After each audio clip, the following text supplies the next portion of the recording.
اللہ آپ کو رسوا نہیں کرے گا حیا، جنت کے پتے تھامنے والوں کو اللہ رسوا نہیں کرتا۔ اور اسی لمحے دور نیچے سمندر کے کناروں پر بگلوں کا ایک غول پھڑپھڑاتا ہوا اڑا تھا، اور وہ نگاہیں ان کے بھورے سفید پروں پہ مرکوز کیے بالکل ٹھہر سی گئی، اور اس سے پوچھنے لگی کہ آپ جنت کے پتے کسے کہتے ہیں؟ اور احمد نے گہری سانس لی اور کہنے لگا،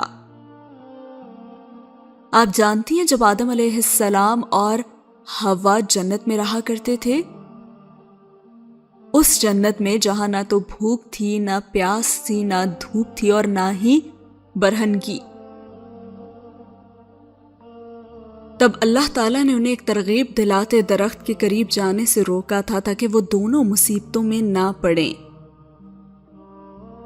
وہ سانس لینے کو رکا اور بس اب پل کے آخری حصے پہ تھی، اور بغلوں کا غول فیری کے اوپر سے پھڑپھڑاتا ہوا گزر رہا تھا اور سمندر پیچھے کو جا رہا تھا۔ اور پھر میجر احمد کہنے لگا، اس وقت شیطان نے ان دونوں کو ترغیب دلائی کہ اگر وہ اس ہمیشگی کے درخت کو چھو لیں تو فرشتے بن جائیں گے یا پھر ہمیشہ رہیں گے، اور انہیں کبھی نہ پرانی ہونے والی بادشاہت ملے گی۔ اب پل پیچھے رہ گیا تھا اور گورسل اب پرانے شہر اناتولیا یا ایشیائی حصے میں داخل ہو رہی تھی۔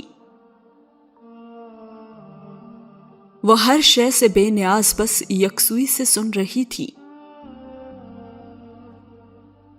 سو انہوں نے درخت کو چن لیا، حد پار کر لی تو ان کو فوراً بے لباس کر دیا گیا،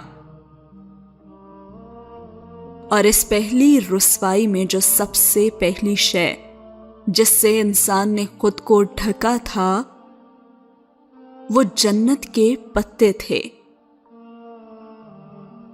ورکل جنت۔